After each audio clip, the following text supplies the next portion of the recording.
Hello guys. आज हम पढ़ेंगे ज्यूरिस्प्रूडेंस। उसका एक टॉपिक है राइट्स।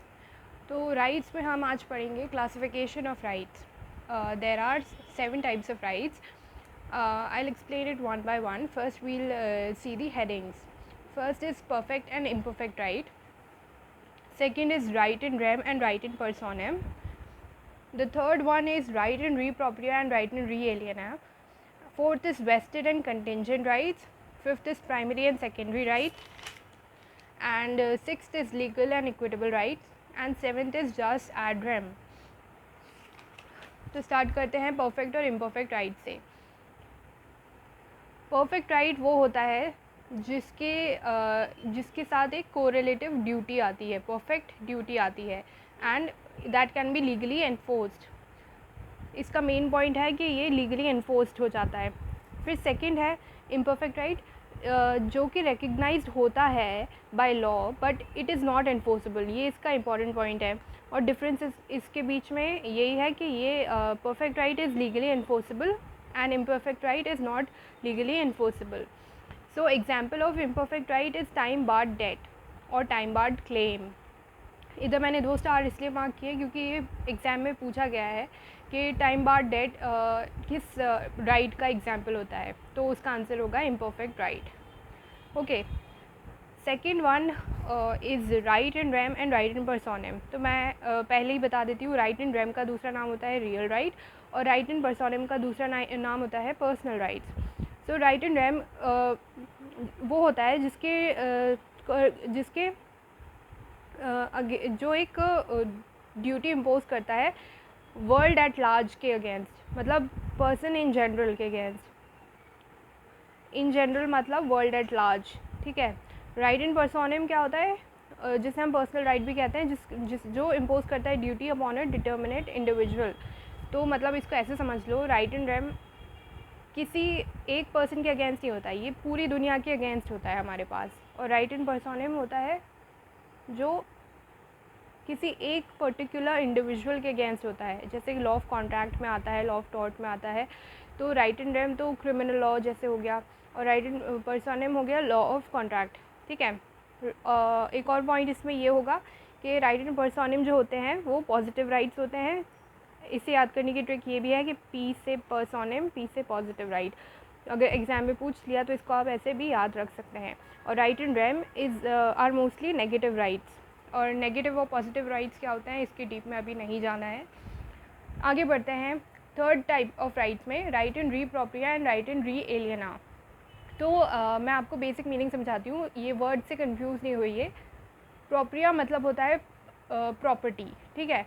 तो किसी और की प्रॉपर्टी में, मतलब री प्रोप्रिया प्रॉपर्टी किसी और की नहीं, खुद की प्रॉपर्टी में, राइट इन वन्स ओन प्रॉपर्टी और थिंग्स, उसे बोलते हैं राइट इन री प्रोप्रिया. ठीक है. राइट इन री एलियना क्या होता है, एलियना मतलब दूसरा कोई बाहर वाला इंसान. एलियन जैसे होता है ना, विद जो एलियन इस दुनिया के नहीं होते हैं तो उससे बोलते हैं एक्सटर्नल एलियना. उससे याद रखिए जो राइट्स और दूसरों की प्रॉपर्टी में होता है in the things of others are known as right in re aliena. ठीक है. तो राइट इन री एलियना का दूसरा नाम होता है एनकम्ब्रेंसेस.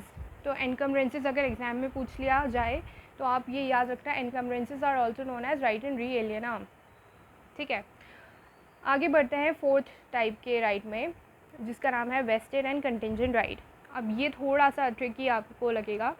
इसको याद करने की ट्रिक मैं आपको बताती हूँ. वेस्टेड का मतलब होता है किसी और में वेस्ट किया जाए, जो facts have actually occurred in order for the person in question to have the right.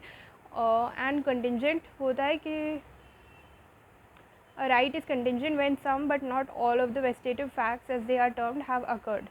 तो इसको आप ऐसे याद रखिए कि अगर एक राइट के सारे फैक्ट्स अकर हो चुके हैं, ठीक है, जो होने चाहिए थे, तो उसे हम वेस्टेड राइट कहते हैं. और कंटिंजेंट राइट वो होता है कि सारे नहीं, some but not all of the vestitive facts have occurred, उसे कंटिंजेंट राइट बोलते हैं. तो आप वेस्टेड एंड कंटिंजेंट में बस वेस्ट से याद रखिएगा अगर डेफिनेशन बेस्ड क्वेश्चन आता है. बाकी आपकी कंसेप्चुअल अंडरस्टैंडिंग के लिए तो रीडिंग ही एक रास्ता होता है. आगे बढ़ते हैं फिफ्थ टाइप ऑफ राइट पे, प्राइमरी एंड सेकेंडरी राइट्स. तो इसका भी दूसरा नाम है जो कंफ्यूज कर सकता है आपको।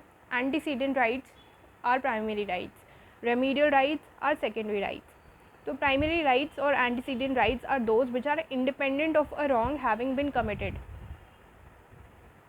एंटीसीडेंट राइट्स वो होते हैं जो बिना किसी चीज़ के पहले से एग्जिस्ट करते हैं, कि मतलब कोई हमारा नुकसान हुआ नहीं है लेकिन हमारे पास वो राइट पहले से है। एग्जाम्पल है राइट ऑफ रेपुटेशन, ठीक है। प्राइमरी मतलब जो एज इट इज़ एग्जिस्ट करता है पहले से बिना किसी रॉन्ग के हुए।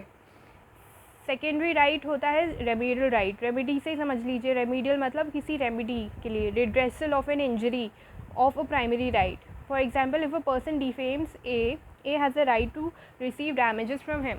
तो इसका भी आपने समझ लिया है, एंटीसीडेंट और remedial right, primary and secondary right. इसको ऐसे याद रखना, इसके दूसरे नेम से भी, ठीक है। फिर 6 टाइप के राइट पे आ जाते हैं हम। Legal and equitable rights. The court enforces legal rights automatically on proof of their existence, while equitable rights depend for the enforcement upon the discretion of the court। तो इसके की टर्म्स याद रखेंगे। लीगल राइट्स ऑटोमेटिकली इन्फोर्स हो जाते हैं जब उनका प्रूफ मिल जाता है कि वो एग्जिस्ट करते हैं, और इक्विटेबल राइट्स वो होते हैं, इक्विटेबल से याद रखिएगा डिस्क्रिशन ऑफ कोर्ट पे होता है, डिपेंड करता है कि अगर कोर्ट सेटिस्फाइड है कि हाँ ये एक राइट इस इंसान के पास है, ये क्लेम कर रहा है, तो हम उसको वो राइट एनफोर्स कर देंगे, तो वो इक्विटेबल राइट हो जाएगा। Now 7 type of right is a unique right which is called just ad rem. इसका मतलब होता है literal translation right to a right. इसे हम एग्जाम्पल से समझते हैं। If I sell my house to A acquires a right against me to have the house transferred to himself. The right of A is said to be just ad rem. तो उसके पास एक right है, उसका भी एक और right transfer, उसके पास house का राइट आ चुका है पर उसे ट्रांसफ़र करने का भी राइट मिल गया है, तो उसे हम बोलेंगे जस्ट एड रेम। तो आज के लिए इतना ही। Thank you so much. Like करिए, शेयर करिए, सब्सक्राइब करिए।